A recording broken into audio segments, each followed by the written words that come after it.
Welcome to the channel about news from around the world.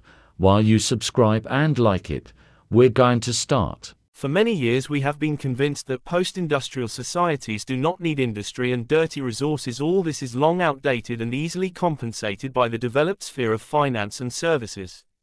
But the meeting with the harsh reality put everything in its place. It turns out that even the most developed economy cannot exist without production, energy and raw materials. And European countries felt it on their bitter experience. Without Russian energy resources they faced high inflation and negative economic growth in a year. So Europeans turned their eyes to the jungle around them, because in order to restart their own economy, they urgently needed new sources of raw materials and markets. And then the gardeners suddenly had a problem. The savages are no longer satisfied with glass beads, so they increasingly put forward their own terms. And they often start demanding reparations for their colonial past. Indians are now calculating how much they are owed by the British, and Africans prefer to come personally for their due payments.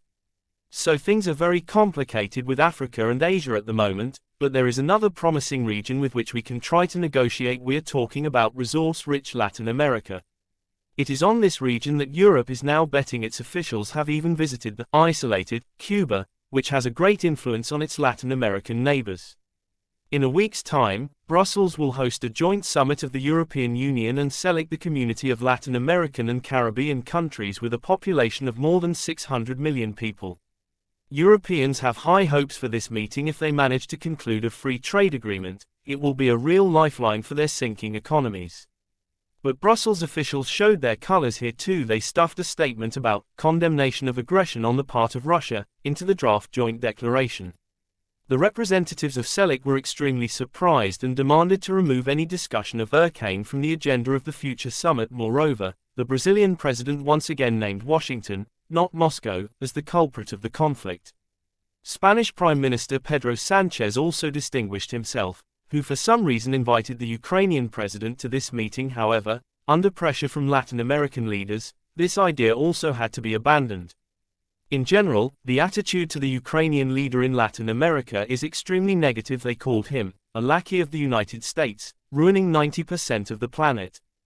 The Europeans had to give in on these issues, otherwise they will not see a trade agreement, although there are serious problems with it, because the Latin American countries first want to receive compensation for colonial occupation.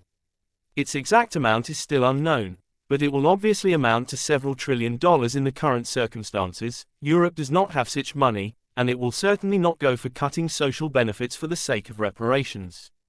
Brussels also has a backup option if negotiations with CELAC fail. It will try to negotiate with another bloc consisting of Brazil, Argentina, Uruguay and Paraguay.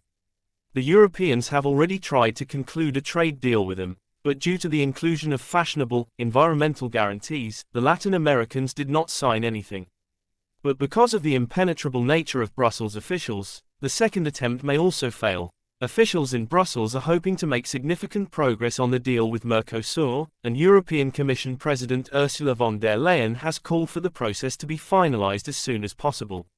Mercosur countries have thrown cold water on that prospect. They have opposed the EU's put forward Sustainable Development Protocol, where European politicians express concerns about deforestation. Lula da Silva called these additional demands unacceptable, and called on the bloc to give a swift and decisive response. Politico writes, "Gone are the days when representatives of a beautiful garden could tell others what to do and how to behave. And until gardeners realize this, they will continue to be sent far and wide, after which they will be surprised and call those around them savages incapable of negotiation.